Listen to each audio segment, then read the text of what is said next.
sosial sebagai objektivitas.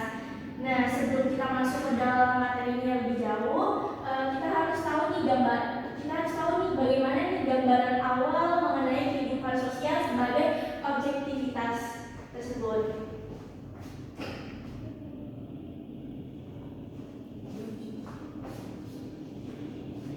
Nah, manusia kan pada hakikatnya adalah makhluk individu, makhluk sosial, dan makhluk berbudaya. Dan sebagai makhluk yang berbudaya, manusia mengembangkan potensi dirinya melalui interaksi dengan lingkungan sekitarnya. Kita dapat mengamati kehidupan di lingkungan masyarakat dan dapat dijadikan sebagai bahan kajian sosiologi. Dalam kehidupan masyarakat ini sering muncul nih berbagai permasalahan sosial. Untuk menyikapi hal itu, kita sebagai makhluk sosial harus bersikap solidaritas, toleransi, dan juga kerjasama. Kehidupan masyarakat yang dapat dijadikan sebagai kajian sosiologi, salah satunya yaitu adalah pemajukan masyarakat. Nah, di sini ada yang tahu nggak nih?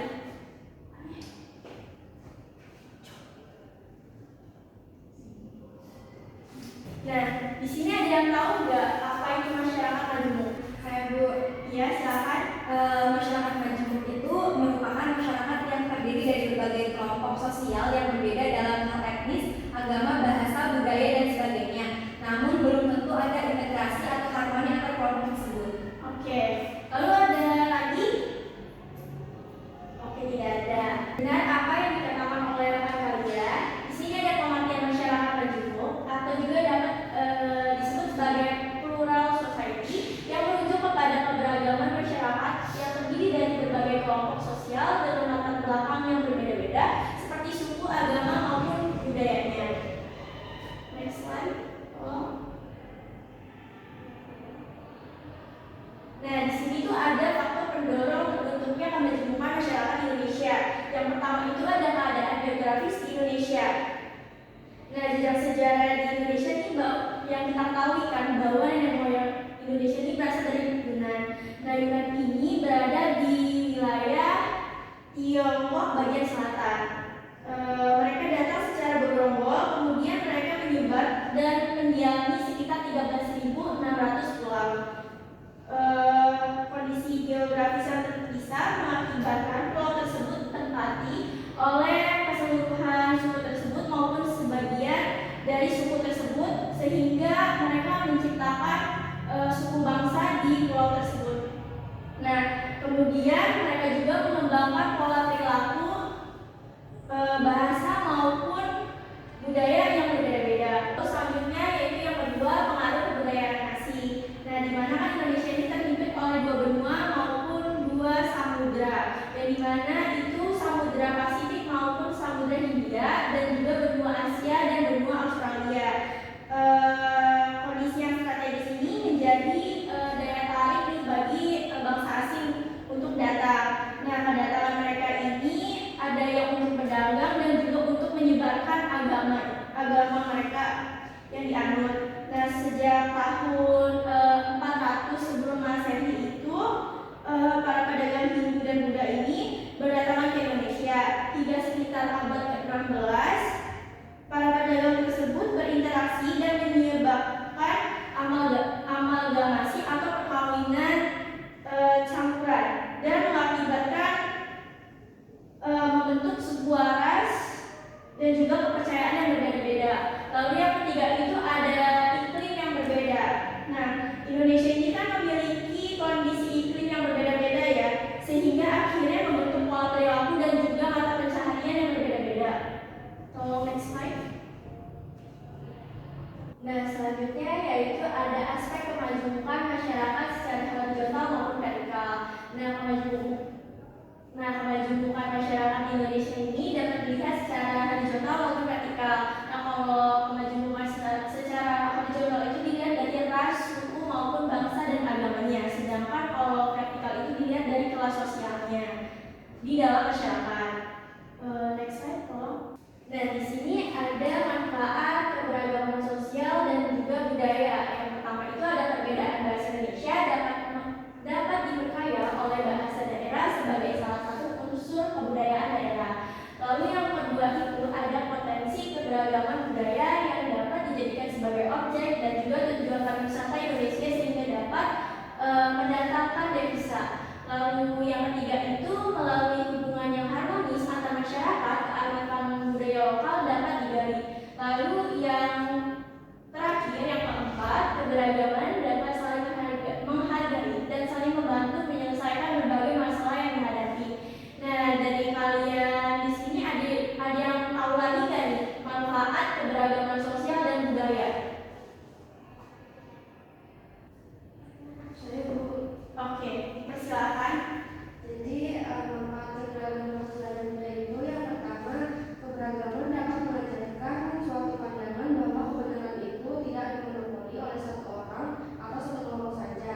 Yang kedua, keberagaman membuat masyarakat lebih toleran dan berpikiran terbuka. Oke, bagus ya apa yang dikatakan oleh Herlin. Di sini nanti kita akan lihat nih video mengenai salah satu suku yang ada di Indonesia. Tolong di slide.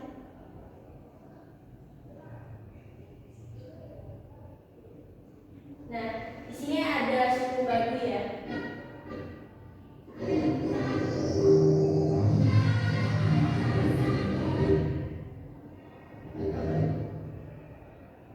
Nah, ini merupakan salah satu masyarakat kemajuan yang ada di Indonesia, yaitu salah satunya yaitu ada suku Baduy. Nah, sebelum kita masuk ke sesi diskusi kelompok nih, ada yang mau ditanyain atau tidak? Jika tidak ada, kita akan masuk ke sesi soal diskusi. Gak ada ibu cukup. Oke, tolong lihat ke slide selanjutnya buat soal diskusinya. Nah, sebelum kita mulai diskusi ini, di sini udah dibagi kelompok atau belum? Belum. Oke, ibu langsung bagi aja ya kelompoknya. Nah, ini untuk kelompok 1, Resya dan juga Wulan. Kelompok 2 yaitu Corin dan juga Herlin. Nah, soal pertama di sini itu apa sih perbedaan masyarakat majemuk dan juga masyarakat multikultural. Lalu yang kedua itu soalnya apa saja potensi konflik yang dapat terjadi dalam masyarakat majemuk. Ibu kasih waktu 15 menit untuk mengerjakan soal tersebut. Silakan untuk berdiskusi.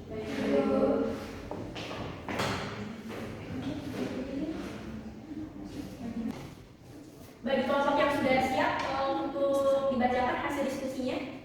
Baik Bu, dari kelompok 1, kalau menurut kami dari hasil yang kami cari, masyarakat majemuk merupakan masyarakat yang terdiri dari berbagai kelompok sosial yang berbeda dalam hal etnis, agama, bahasa, budaya, dan sebagainya. Namun belum tentu ada integrasi atau harmoni antar kelompok tersebut. Terus di sini juga ada masyarakat multikultural. Masyarakat multikultural ini adalah masyarakat yang tidak hanya terdiri dari berbagai kelompok sosial yang berbeda, tetapi juga menghargai, menerima, dan mengakui keberagaman tersebut secara positif. Perbedaan dianggap sebagai kekayaan, bukan sebagai hambatan. Oke, itu baru nomor 1 ya. Nomor 2-nya mau nanti saja apa dilanjut ke kelompok selanjutnya dulu? Dilanjut ke kelompok selanjutnya. Oke. Jadi untuk kelompok kedua, itu masyarakat majemuk adalah kelompok masyarakat yang terdiri dari banyak perbedaan seperti ras, suku, bahasa, agama, strata, budaya, tradisi dan sebagainya. Masyarakat yang memiliki banyak perbedaan ini berjalan apa adanya hingga terkadang sering terjadi konflik atas perbedaan yang ada. Berbeda dengan masyarakat majemuk, masyarakat multikultur adalah kelompok masyarakat yang terdiri dari banyak perbedaan. Sama seperti masyarakat majemuk, hanya saja terdapat sebuah kesepakatan yang dianggap bersama sehingga kemungkinan terjadinya konflik bisa dikurangi.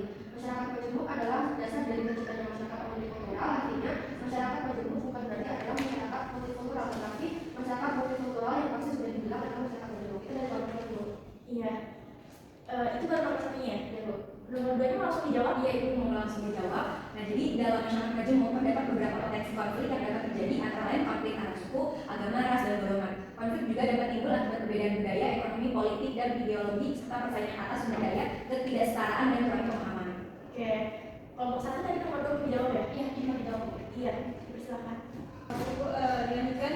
Jadi dalam masyarakat majemuk, dengan terdapat konflik gitu, beberapa konflik, misalnya konflik sara, suku, agama, ras, dan antar golongan. Pada perbedaan identitas seringkali memicu prasangka, diskriminasi atau stereotip negatif yang bisa berkembang menjadi konflik terbuka. Contohnya ketegangan antar umat beragama, diskriminasi etis. Terus yang kedua adalah konflik sosial ekonomi, ketimpangan akses terhadap sumber daya dan pelayanan publik atau pendidikan, kesehatan, pekerjaan bisa menimbulkan kecemburuan sosial. Biasanya terjadi antara kelompok mayoritas yang dominan secara ekonomi dengan kelompok minoritas yang terpinggirkan.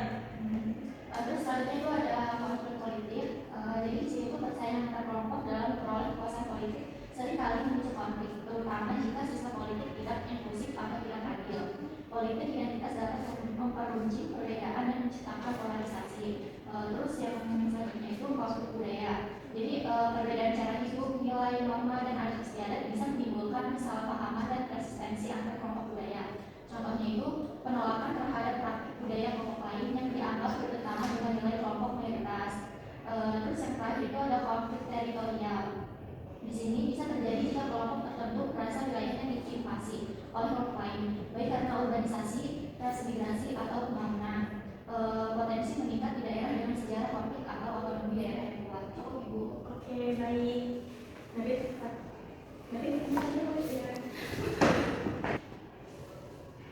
Oke,